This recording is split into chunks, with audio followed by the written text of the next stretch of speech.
Ah, yes, the Nintendo 64, and the very first Mario Party. Definitely a very iconic game for the system back in the... Wait, haven't we done this already? Cue the intro! This is the Mario Party 1 Revisit series.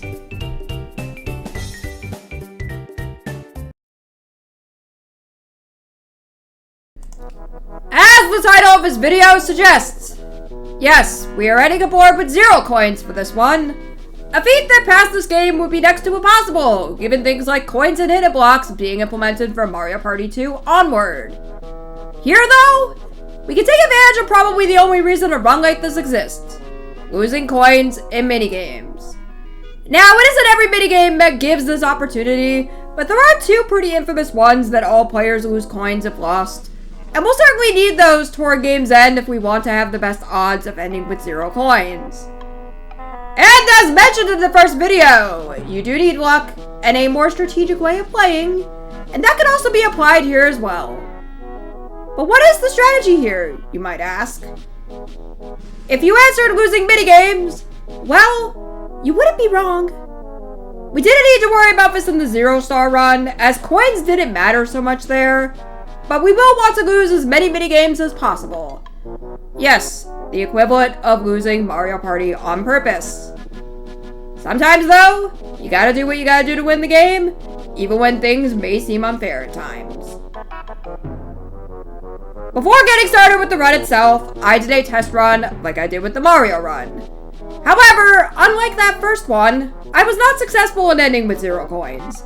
I'd see that I've got a long ways to go even before seeing the ideal perfect setup, with this being nowhere close to what's needed. But if this journey has taught me anything, it's that even if you do have that perfect setup, one thing can just as easily mean the end of your run. Now, before we get into the successful run, I have a few disclaimers. First and foremost, this is not a 100% authentic run. I do end up changing my game settings midway through and save after every turn is used. Could I have done this run successfully if I kept everything as is? Probably, but these are settings in the game you can utilize for a more unique gaming experience, so we might as well see what it does for us here. Secondly, more so as a side note, this successful run ran a total time of a bit over 5 hours. Mainly because of save after every turn being used. Yeah, we're not going through the entire run here, but the link to watch the entirety of it will be posted in the description below if you're interested in seeing how this went from start to finish. And without further ado, let's get started. This go around, the dice roll results in me going last. What usually is a placement I don't prefer is actually a good thing here, so we'll take it. The run starts out pretty normal. Nothing too much of note occurs on turn 1, other than DK and I paying 10 coins for the junction, and Mario winning the first minigame. DK takes the lead and gets his first one-player minigame, and we see our second 1-on-3 with Yoshi getting the 10 coins, putting him at enough coins for a star. My next roll gives me a 1-player minigame. Yeah, well, let's just say that we don't want to see minigames like this here, especially in a run where we don't want any extra coins. Mario ends up getting a hidden block Bowser right before the star. While we technically don't need to worry about stars here, we'll still take the win screwing over the computers when we can get them. My roll results in me joining DK on the path to Boo, and I guess the game needs to course correct after that hidden block Bowser, as we all get the chance to earn coins, with Mario falling short of getting what he needs. Yoshi lands in the first happening space as I steal his coins, and we play another round of Pipe Maze. Mario makes the third player to see Boo, and loses his first 1-player minigame, as Yoshi decides to make a questionable life choice as he goes away from the star. Mario also gets to be the 1-player in Crane Game and loses. Hey, we'll take the losses anywhere we can get them. We've got our first 2-on-2 minigame, which went as you'd expect.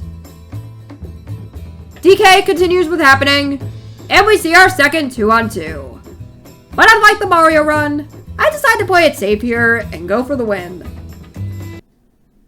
I now have a decision to make next turn, and I continue playing it safe with the risk of possibly losing a turn affecting the run. We also get this rare minigame, and I take advantage of screwing over DK. Because hey, who said anything about playing fair here with hard computers? I take the chance on my turn to land on the first Bowser space, with Bowser only taking my coins.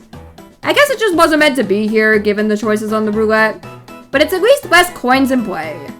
And we play our third round of pipe maze. You can imagine how that went. Yoshi then gets a one-player minigame, as I get another chance with Boo. Though DK at most would need a 4. You know, I could rely on him, you know, getting a 1, 2, or 3, or even a 2 to get his coins down. Yeah, Mario needs an 8. So I don't think Mario would get it. I do not think he would. I think DK, more than likely. We also, unfortunately, get another chance to collect more coins. With DK now closing in on the star, only to go away from it? But the game said nope, as he's now right in front of it. And Mario gets to be the one player in another 1-on-3 and wins. Mario starts the next turn with a Bowser space, but I guess the game really wants us all to have coins. DK finally snags the first star of the game, as I decide to enable save after every turn. And we play a fourth round of pipe maze. Yay! Going into his first turn using save after every turn, there really isn't much to say here, as this is just the setup going into the next turn, if I can get all 3 computer players where they're needed. This thankfully wasn't too bad, and I can say that things are as perfectly lined up as can be going into it. The game though, let's just say that it had something to say about it.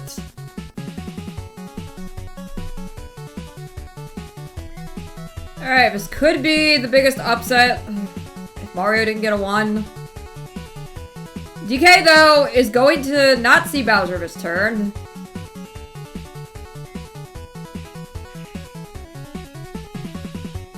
Oh, really now? I see how it is, game! I see how it is! No!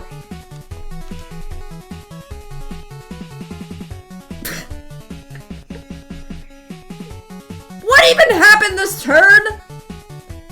This time though, it only took 3 resets to have Mario's coins and DK star taken out of the game, leaving Yoshi 1 space short on his next turn. And hey! We are finally playing a different 1-on-3 minigame this go around. About time!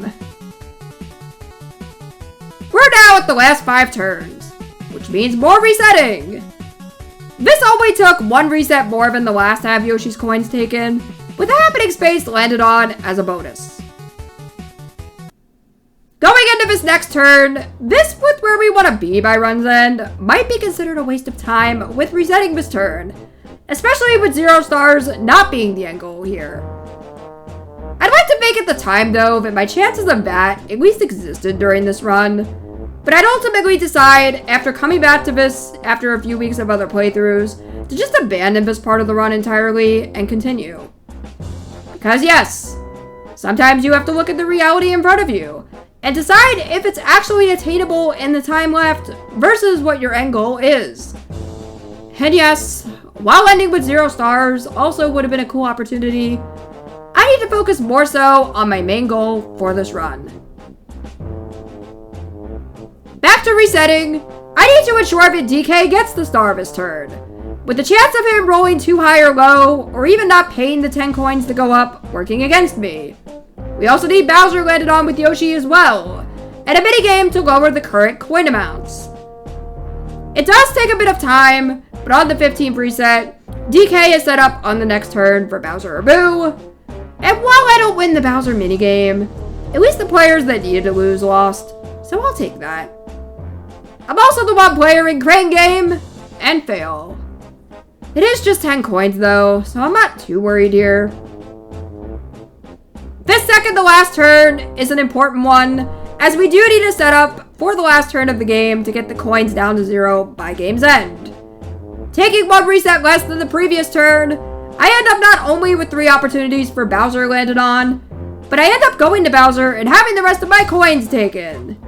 And we play a 5th round of PIT Maze, with somehow not making out with any coins. I am not sure why. Here we are at the last turn, the all-important end of the run, as I realize something important that could potentially affect the outcome here. I just realized that I needed to win that last minigame. Yeah, this essentially means that there's now a chance that I land on Bowser on my turn with 0 coins, immediately ending the run. But that's not all though. Remember earlier when I mentioned about one thing possibly messing up the run even when everything else is lined up? Well, not only do we need to end with 5 coins or less at the very least between all players, but the end minigame has to be one where we all lose. This on its own is no easy feat, and let's just say that I got to see that firsthand throughout resetting here.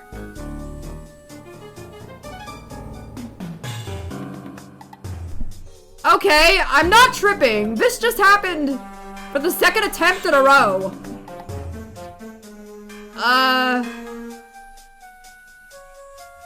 I don't want to say that it's predetermined that when you land on that space that it's gonna be Bowser all the time, but alright. Well, what can I roll? It's like the turn played out exactly the same as the last attempt. We had every single roll the exact same. What the heck is happening here?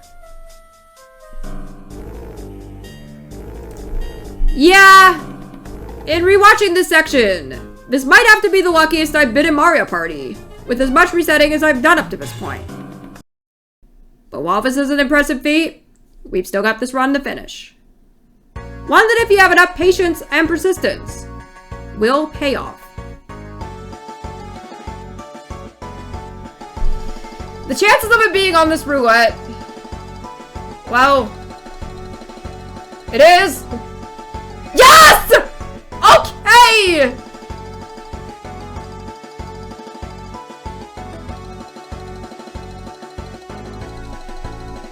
Oh, no, no, no, no, no!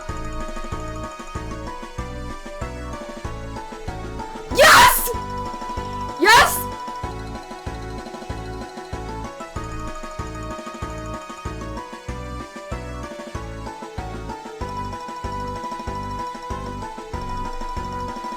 Oh my gosh! It is done!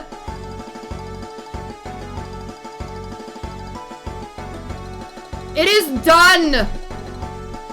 And just like that, it is indeed possible to end a board of Mario Party 1 with 0 coins. Not authentically as I've shown here though, but certainly possible if you use the tools available to you in this game. Tune in next week for our last grand adventure as we close out the series.